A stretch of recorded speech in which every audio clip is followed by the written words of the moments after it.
अंतर्राष्ट्रीय भाषा दिवस पर दिनेशपुर के दुर्गा मंदिर प्रांगण में बंगीय संस्कृत सुधा समिति के तत्वाधान में विभिन्न संस्कृत अनुष्ठान का आयोजन किया गया और देर शाम तक चली कार्यक्रम में वक्ताओं ने मातृभाषा बोली और बोलने पर जोर दिया है। कार्यक्रम में क्षेत्र के विभिन्न स्कूलों में बच्चों के द्वारा बांग्ला संगीतों पर संस्कृत कार्यक्रम प्रस्तुत किए गए और इस दौरान सभी भक्तों ने कहा कि सभी भाषाओं में बांग्ला भाषा छठे स्थान पर है। हमें अपनी भाषा को जब परिवार के संग होते हैं तो आपस में बोलचाल मिलाना चाहिए और इसके अलावा अपनी भाषा भी पढ़ाई सभी को आगे आना चाहिए, जिस पर सभी वक्ताओं ने अपने बच्चों को मातृभाषा को सीखने पर जोर दिया है। जी, कोशिश तो चालू है, कोशिश हम लोग कर रहे हैं। बंगीय सांस्कृतिक सुधा समिति की ओर से सभी को आज 21 फरवरी के इस पावन पर्व पर जो अंतर्जातीय भाषा दिवस है, मातृभाषा दिवस पर सभी को हम बंगीय सांस्कृतिक सुधा की ओर से बहुत बहुत शुभकामनाएं देते हैं। देखिए, कोशिश सबको करना पड़ेगा, सबको मिलके, मगर हाँ, हम लोग जो समिति की ओर से विगत कई सालों से हम लोग करते आ रहे हैं और बीच में पिछले दिनों मई जून में हम लोगों ने क्लास भी कई जगह कराया बांग्ला मातृभाषा के इसमें, जैसे मैं मोहनपुर रहा, फिर आपके बसंतीपुर रहा, सुंदरपुर हुआ।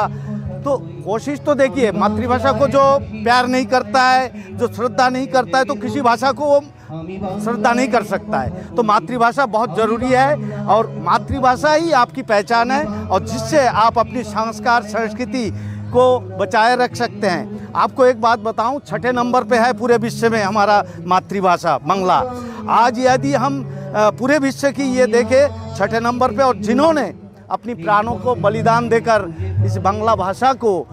आगे बढ़ाया और पूरे विश्व में उन्हीं के वजह से आज 21 फरवरी मातृभाषा दिवस के रूप में मनाया जाता है। सबको अपनी अपनी मातृभाषा से प्रेम, श्रद्धा और जानना बहुत ज़रूरी है। मैं यही चाहूँगा कि जो हम बांग्ला भाषी है यहाँ पर उधम सिंह नगर में या उत्तराखंड में, सबकी कोशिश होना चाहिए, चाहे वो नेता हो, जनप्रतिनिधि हो, आम लोग हो, हम किसी के भरोसे ना रहे, अपनी मातृभाषा के लिए हम चेष्टा करेंगे और कोशिश ये रहेगा। आपका कहने का मतलब जो है कि कोशिश हम करते जाएंगे जब तक हम लोग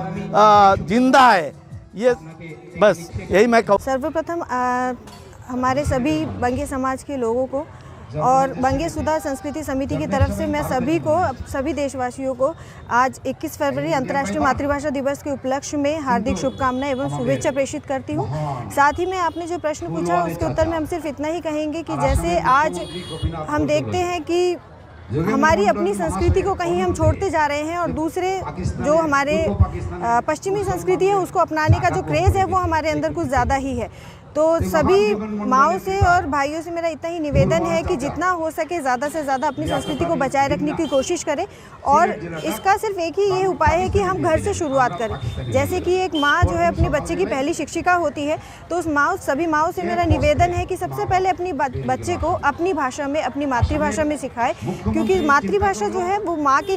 मुख से निकली हुई भाषा है जिसको सबसे पहले बच्चा सीखता है। तो अगर बच्चा अपनी मातृभाषा सीखेगा, उसका मेंटल डेवलपमेंट अच्छा होगा, उसका फिजिकल कहें या फिर उसका सोशलॉजिकल डेवलपमेंट वो भी कहीं ना कहीं अच्छा होगा। तो सबसे ज़्यादा ज़रूरी है कि हम अपने घर से शुरुआत करें, अपने बच्चों को अपनी भाषा सिखाएं, अपनी संस्कृति सिखाएं और साथ ही साथ अपने भाषा को, अपनी संस्कृति का सम्मान देना भी हम उनको सिखा सकें। देखिए, ये सिर्फ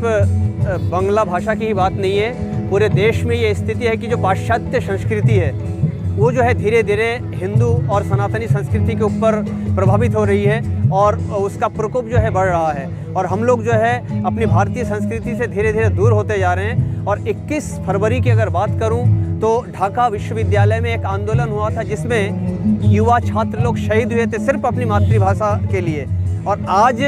प्रत्येक समुदाय को अपनी अपनी मातृभाषा के लिए लड़ाई करनी चाहिए और अपनी अपनी मातृभाषा को जीवित रखना चाहिए, क्योंकि माँ, मातृभाषा और मातृभूमि से बढ़कर कुछ नहीं होता है। जितनी श्रद्धा और भक्ति हमारी माता के प्रति है, माता की भाषा अर्थात मातृभाषा के प्रति भी वो होनी चाहिए, क्योंकि मातृभाषा ही किसी जाति या समुदाय का परिचय है और उसी से ही उसी की पहचान है। और वही प्रयास इस समय बंगीय संस्कृति सुधा समिति के माध्यम से हम लोग कर रहे हैं कि जो बांग्ला भाषा और संस्कृति धीरे धीरे विलुप्त हो रही है, उसे विलुप्त ना होते देते हुए किस तरीके से हम लोग जीवित रख सके। हालांकि हमें इसका बहुत ही ज़्यादा फायदा भी मिल रहा है और आज छोटे छोटे बच्चों का आपने कार्यक्रम देखा है कि जिन्होंने कभी हिंदी की ओर आगे नहीं बढ़े वो भी इस समय बांग्ला भाषा में गीत गा रहे हैं, बांग्ला भाषा में नृत्य कर रहे हैं, बांग्ला भाषा में कविता आवृत्ति कर रहे हैं। तो ये हमारे लिए एक सुखद समाचार है और सुखद दिन भविष्य में आने वाला, ये हमारी सोच है। जी, कोशिश तो चालू है